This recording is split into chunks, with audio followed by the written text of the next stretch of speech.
I appreciate it. Something else I'm getting tired of is all this stupid bullshit we have to listen to all the time about children. It's all you hear in this country. Children, help the children. What about the children? Save the children. You know what I say? Fuck the children. Fuck them. They're getting entirely too much attention. And I know what you're thinking. You say, Jesus, he's not going to attack children, is he? Yes, he is. He's going to attack children. And remember, this is Mr. Conductor talking. I know what I'm talking about. I know what I'm talking about. And I also know all you single dads and soccer moms who think you're such fucking heroes aren't going to like this, but somebody's got to tell you for your own good, your children are overrated and overvalued. You've turned them into little cult objects. You have a child fetish, and it's not healthy.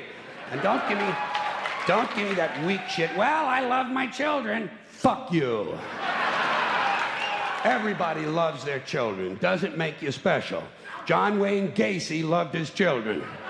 Kept them all right out in the yard near the garage.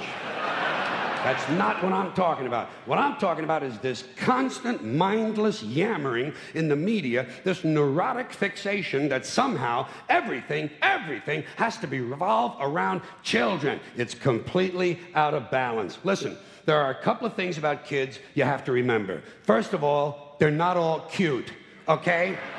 In fact, if you look at them close, some of them are rather unpleasant looking. And a lot of them don't smell too good either. The little ones in particular seem to have a kind of urine and sour milk combination or something. Stay with me on this. The sooner you face it, the better off you're going to be.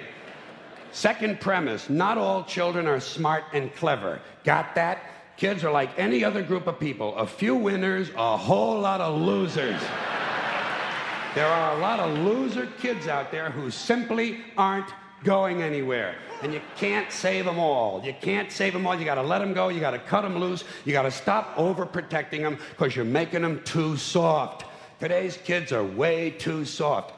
For one thing, there's too much emphasis on safety. Child-proof medicine bottles and fireproof pajamas, child restraints and car seats and helmets, bicycles, skateboard, baseball helmets. Kids have to wear helmets now for everything but jerking off. Grown-ups have taken all the fun out of being a kid just to save a few thousand lives. It's pathetic. It's pathetic. What's happening is,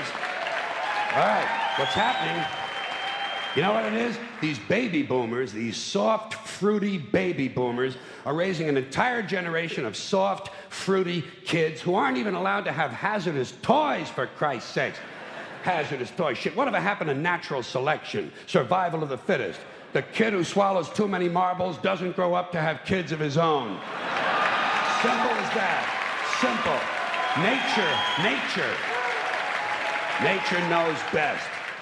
We're saving entirely too many lives in this country of all ages. Nature should be allowed to do its job of killing off the weak and sickly and ignorant people without interference from airbags and batting helmets.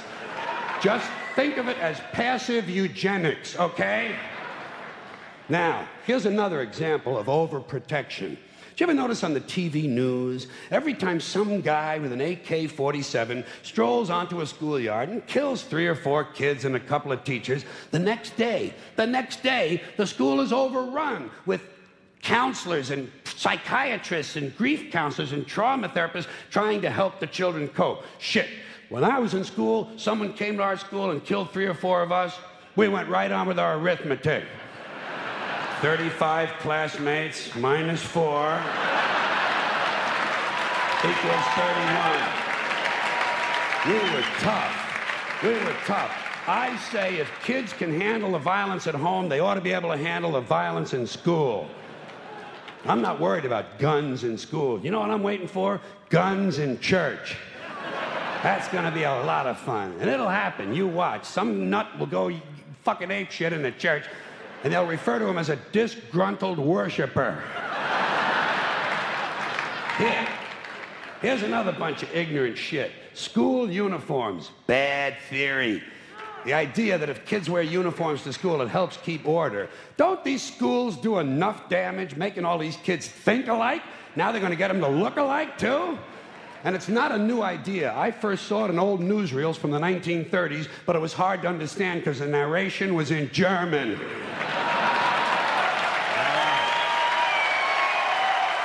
One more. Thank you. Thank you. One more item about children, and that is this superstitious nonsense that blames tobacco companies for kids who smoke. Listen, kids don't smoke because a camel in sunglasses tells them to.